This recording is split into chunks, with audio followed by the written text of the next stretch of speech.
தருகிற பேரழகே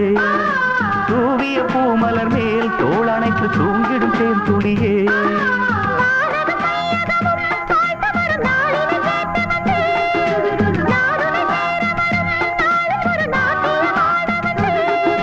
மெல்லிய பொன்னிட மேடையிலே அரங்கேற வரும் தமிழ் மகனடி அழகிய நதியன அதில் வருமன இருமனம் அலைவதென்ன விழிகளில் பலவித விரகமும் பெருகிட வழியது திறந்ததென்ன